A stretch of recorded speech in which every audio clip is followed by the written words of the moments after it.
Saludos cordiales, yo soy Gisela Colmenares y tengo el honor de dar inicio a lo que es esta breve exposición grupal de la materia Epistemología de las Ciencias Jurídicas bajo la tutoría de la doctora Luisa Guevara. Parto entonces de lo que son los enfoques y métodos que se emplean en el estudio de las ciencias jurídicas. En cuanto a los enfoques, tenemos el enfoque formal que analiza el derecho como sistema de normas o como ese conjunto de conocimientos racionales y, digamos, ordenados que estudian los fenómenos desde la abstracción para entonces construir esas teorías o esas leyes. En lo que corresponde a lo que es el enfoque fáctico, tenemos que comprende los hechos o los fenómenos lo más aproximado a la realidad posible y digamos que considera la dinámica de lo que es la evolución de la ciencia como tal y de la sociedad, por supuesto.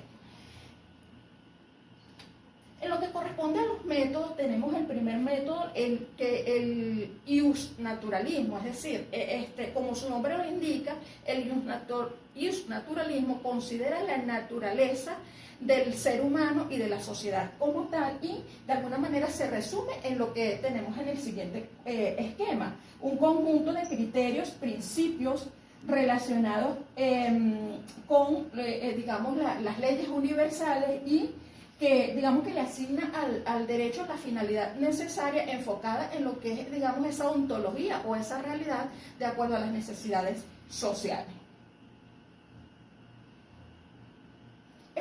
El iusnaturalismo se clasifica de dos maneras. Tenemos por un lado el orden, digamos, teológico que está relacionado con lo divino o con esas leyes morales universales y el racionalismo que está relacionado, que de alguna manera contradice a lo que es el ámbito del ideologismo, contradice en relación a que es parte de la idea de que el derecho no debe ser estudiado desde lo divino o del hombre como ser, como hijo de Dios, sino del hombre como ser racional o social.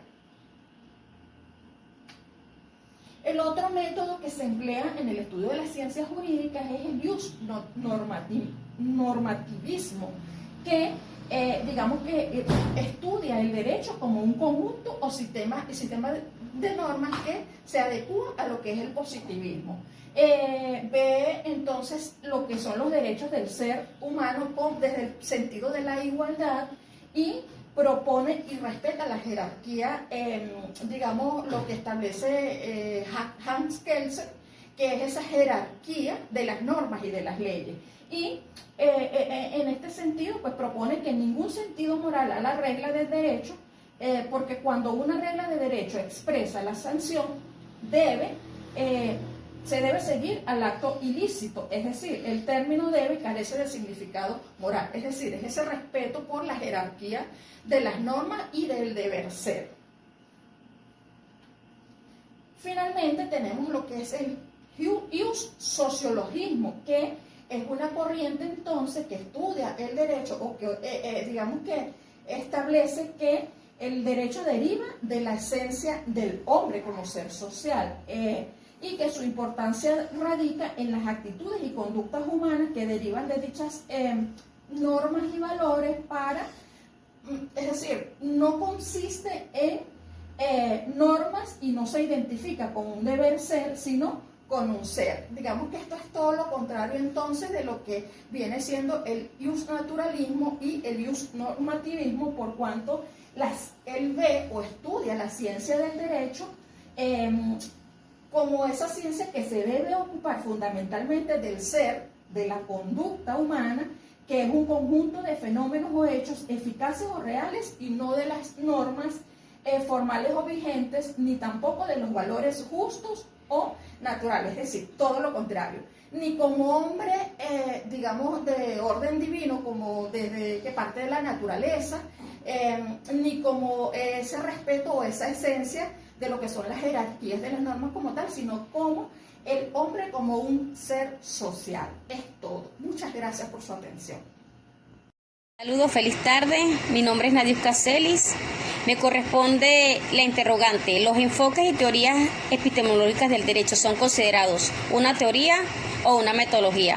Para ello, Serafín Ortiz señala que el derecho tiene 3 niveles epistemológicos y es en esos niveles en que el jurista debe desplazarse. Es lo que comúnmente se conoce como la tridimensionalidad del derecho. El primer nivel lo comprenden los valores, que tiene un enfoque filosófico axiológico y muestra el papel que tienen los valores en el sistema jurídico. Vinculado al naturalismo como concepción jurídica, los juristas reflexionan sobre la justicia con el fin de ofrecer justificaciones sobre el fenómeno jurídico. El segundo nivel lo comprende las normas. Tiene como referente el iuspositivismo. Tiene un enfoque lógico y teórico general, se aborda la validez del derecho con el fin de ofrecer descripciones fundamentalmente las normas jurídicas. Y el tercer nivel, lo fáctico, que es uno de los temas más importantes, lo constituye la eficacia del derecho, de modo que desde un enfoque sociológico y ontológico, los realistas jurídicas tienen como objetivo ofrecer explicaciones acerca del fenómeno jurídico. Atienza, una teoría jurídica debe ser capaz de ofrecer una respuesta a todas o al menos a la mayor parte de estas interrogantes: por qué existe, en qué medida consisten normas, qué relación guarda con el poder, entre otras. ¿Puede ser considerados estos niveles epistemológicos como teoría? Para este autor la respuesta es afirmativa, porque efectivamente responde las inquietudes o interrogantes acerca del concepto y la naturaleza del derecho. Pues así, el estudio y la comprensión del derecho tiene que ver con los valores, las normas y los hechos. Desde un punto de vista metateórico, los niveles epistemológicos del derecho pueden considerarse como una teoría jurídica. Sin embargo, el concepto de derecho y la naturaleza del derecho ha originado que surjan varias tendencias en el dominio teórico con respecto a estas dos corrientes jurídicas que debaten la relación entre el derecho y la moral, que son las corrientes positivistas y los no positivistas. Para Robert Alexy, los positivistas afirman la tesis de la separación, los no positivistas afirman la tesis de la conexión. Sin embargo, él señala que tanto el positivismo como el no positivismo pueden adoptar o se pueden distinguir de varias formas. El positivismo puede ser incluyente y excluyente, y por su parte el no positivismo puede ser excluyente, superincluyente o incluyente. Las teorías tridimensionalistas han pretendido superar las posiciones del positivismo y no positivismo, pero en muchas ocasiones utilizan argumentos de ambas afirmaciones. Es por ello que los niveles epistemológicos como teoría jurídica pretenden dar cuenta justamente de la continuidad entre los saberes jurídicos. Para algunos autores tridimensionalistas, estos niveles epistemológicos como metodología originan 3 tipos de estudios jurídicos. A saber, el primero es el estudio como valor, que implica analizar el fenómeno jurídico desde un enfoque axiológico valorativo. El estudio desde el punto de vista de la norma supone analizar el derecho desde un enfoque de la teoría general de las normas, y el estudio del derecho como hecho suscita el estudio de la realidad a partir de descripciones fenomenológicas particulares. Debido a la complejidad de los problemas jurídicos, no existe un método correcto o el mejor método para estudiar y comprender el fenómeno jurídico, pero no cabe duda que estos 3 niveles epistemológicos contribuyen significativamente a una buena investigación jurídica, la cual debe tener un orden epistemológico. Gracias. Muy buenas tardes, doctora Guevara. Mi exposición es sobre la argumentación jurídica y la hermenéutica jurídica. Su principal exponente es el doctor Roberto Alexy. Se aplican de acuerdo a los estándares de la teoría, en los casos fáciles y en los casos difíciles. Hay justificación interna en el sentido que cuando el juez va a dictar sentencia toma en cuenta el silogismo judicial, premisa mayor, premisa menor y la conclusión. Hace un buen razonamiento jurídico, ¿verdad? Y utiliza argumentos concretos. A esta teoría de la justificación interna se le critica que el juez a veces no aplica el silogismo judicial, toma decisiones sin aplicar el silogismo, y a veces el juez se separa la norma del hecho, entonces aplica la norma jurídica, se la aplica al hecho, al caso concreto. Y también se dice que esta justificación interna también es insuficiente, porque a veces la ley tiene lagunas. ¿verdad? Tiene defecto, es contradictoria. En esos casos no se puede aplicar el silogismo judicial o el razonamiento deductivo. En los casos difíciles cambia en el sentido que la justificación es externa. Hay buenas premisas, tanto mayor y menor, buena conclusión, los estándares de la teoría se aplican, la decisión está fundamentada, está razonada, está motivada y es congruente, se aplican reglas y principios jurídicos, hay buena argumentación jurídica, puede aplicar los precedentes judiciales existentes y puede hacer ponderación de intereses.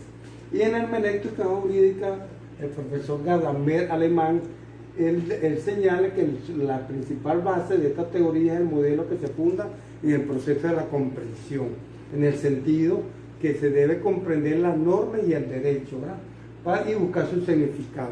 Pero también utiliza otro elemento, además del proceso de comprensión, hay la precomprensión.